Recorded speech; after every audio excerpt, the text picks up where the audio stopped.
Sir getup कैसा लगा sir? Getup तो ठीक है, लेकिन सैल्यूट से मार खा गए।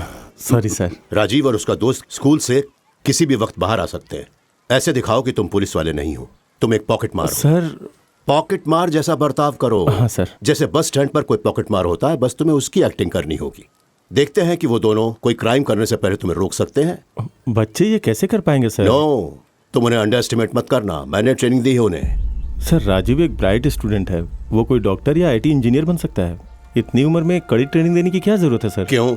होशियार बच्चों को सिर्फ डॉक्टर इंजीनियर ही बनना चाहिए। क्रिमिनल्स भी दिन ब दिन होशियार होते जा रहे हैं। उन्हें रोकने के लिए हमें डिपार्टमेंट में होशियार लोगों की जरूरत है। Now go, take a position. Sure, sir. Go.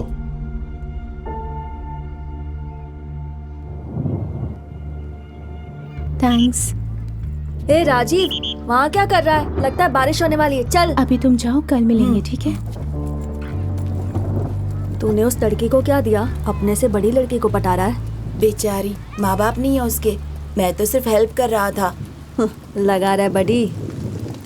Hi. Uncle आप यहाँ कैसे? हर चीज का कोई कारण होता है। आज मैं तुम दोनों की फोटोग्राफिक मेमोरी टेस्ट शुरू करने वाला हूँ। I will give you 10 seconds. देखो, आस पास ध्यान से Okay, देखो Dad. और बाद में सवाल पूछूंगा। Okay? I am timing it. गो।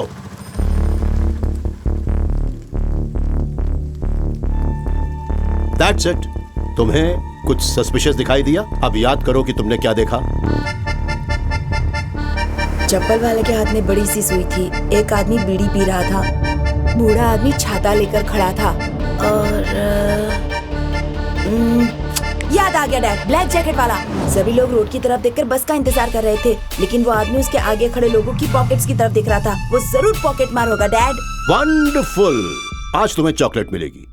क्या हुआ शिवा? हाँ अंकल, राजीव ने जो बताया वो मैंने भी देखा, लेकिन उस आदमी का जैकेट एक साइड से 2 इंच झुका हुआ था। मतलब उसकी जेब में शायद कोई भारी चीज हो सकती है, जैसे गन। मैंने गेट के पास पुलिस की बाइक खड़ी देखी थी, और उस आदमी का हेयर स्टाइल, उसकी मूंछें, पुलिस, वो सिविल ड्रेस में पुलिस वाला। आपकी फ्रेंड है अंकल, वो भी इस गेम में शामिल है क्या? Unbelievable sir. कौन है ये लड़का? वो शिवा है, हमारे पड़ोस में ही रहता है, but he is very natural. मैंने मेरे बेटे को जो सालों से सिखाया था, उसने 2 महीनों में सीख लिया। अगर वो पुलिस एकेडमी ज्वाइन करेगा तो मेरे बेटे से भी ऊपर का ओहदा पाएगा। He is very talented. Shiva, इतनी देर क्यों? पापा, प्रकाश अंकल फोटोग्राफिक मेमोरी सिखा रहे थे। Photographic memory? ऊटी में फोटो स्टूडियो खोलेगा क्या? तुम आजकल काफी समय उसके साथ बिताते हो। वो आदमी ठीक नहीं है। प्रकाश अंकल के लिए ऐसा मत बोलिए, वो बड़े पुलिस ऑफिसर थे, हमें ट्रेनिंग दे रहे हैं। खींच के एक दूंगा। पागल जैसी बात करता है, बड़ा पुलिस वाला है। पता है, जिस तरह वो दिव्यांग है, तुम्हें भी कुर्सी पकड़ के बैठना पड़ेगा। उसके घर के पास जाना भी मत। सुनो मेरी बात, आज के बाद उसका नाम भी मत लेना, नहीं तो मैं तुम्हारी पढ़ाई बंद करवा के दुकान पर काम पे लगा दूंगा।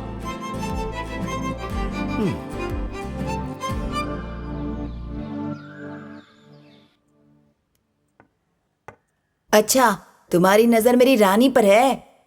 अब तुम चाल चलो। देखो शिवा, कितनी भी कोशिश कर लो, मेरी रानी को छू नहीं पाओगे। चेक। कोई चाल नहीं बची तुम्हारे पास। चेकमेट। राजीव, डैड बुला रहे हैं, मैं अभी आता हूं।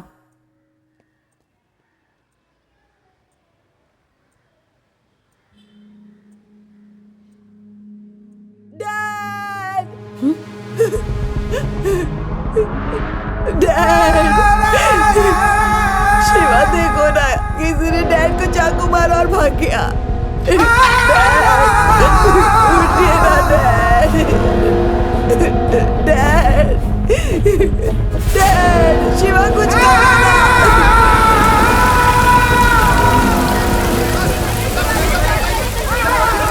देखिए देखिए, शांत रहिए आप लोग, प्लीज शांत हो जाइए, प्लीज शांत हो जाइए। मैं बताता, शांत हो जाइए, शांत हो जाइए, प्लीज प्लीज बात को समझिए, प्लीज आप शांत हो जाइए। सर, आवाज बंद करो, चुपचाप बैठो, बैठो चुपचाप। बच्चे, तुम कौन हो? तुम उनके घर पर क्या कर रहे थे? सर, मैं पड़ोस में रहता हूँ। मैं और राजीव चेस खेल रहे थे। मैं हमेशा उनके यहाँ जाता हूँ। हमेशा जाते हो? किस लिए? प्रकाश अंकल हम दोनों को पुलिस की ट्रेनिंग देते थे। पुलिस की ट्रेनिंग?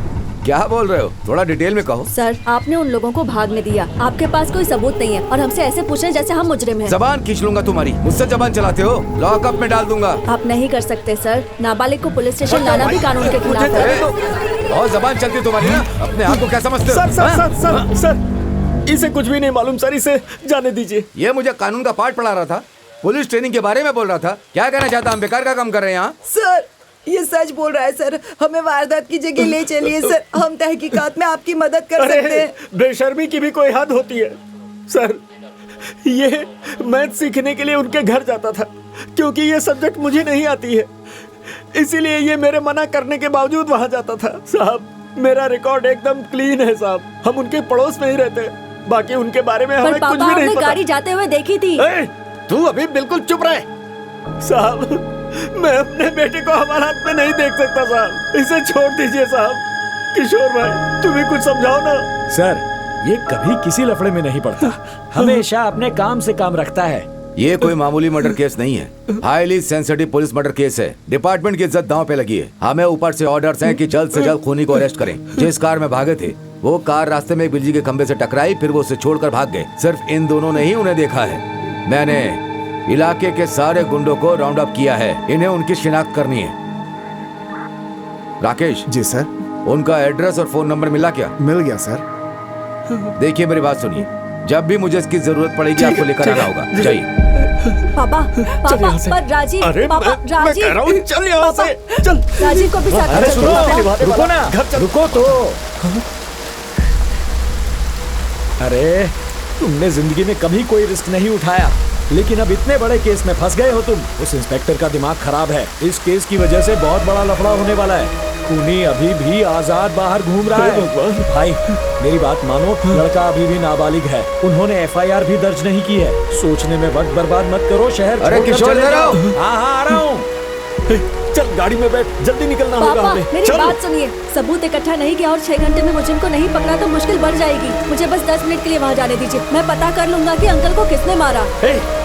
क्या बात कर रहा है तू? पागल हो गया है क्या? अगर तुझे भी मार दिया होता तो कितनी बार समझाया कि उनके घर मत जाया कर, फिर भी नहीं माना। देख शिवा, मैं सिर्फ तेरे लिए जिंदा हूँ। क्या तू भूल गया बेटा कि तेरी माँ के साथ क्या हुआ था? वो गई थी किसी का झगड़ा सुलझाने, लेकिन जिंदा वापस नहीं आई। झगड़ा तो सुलझ गया था, लेकिन हमारा परिवार रास्ते पर आ गया था। उनसे छुटकारा पाने के लिए ही हम लोग वहाँ से यहाँ पर आ गए थे। अब हम लोग फिर से उसी हालत में फंस गए। अब मैं तुझे कैसे समझाऊं? मेरी कुछ समझ में ही पापा, नहीं सिर्फ आ 10 रहा मिनट के लिए, बस है। 10 मिनट के लिए मुझे जाने दीजिए। अब तू अगर कुछ भी बोला ना तो मैं पहाड़ी से कूदकर जान दे दूंगा। पापा, पापा सुनिए, पापा, पापा, पापा, मैं आपकी हर बात मानूंगा। पापा प्लीज रुक जाइए, आप जो कहेंगे मैं वो करूंगा, प्लीज पापा। तो वचन दे मुझे, तो पुलिस में भर्ती नहीं होगा, जिंदगी में कोई रिस्क नहीं लेगा, कोई जोखिम नहीं उठाएगा। जैसे मैं कहूंगा वैसे तुझे जीना होगा। अगर तू मुझे जिंदा देखना चाहता है तो वादा कर बेटा।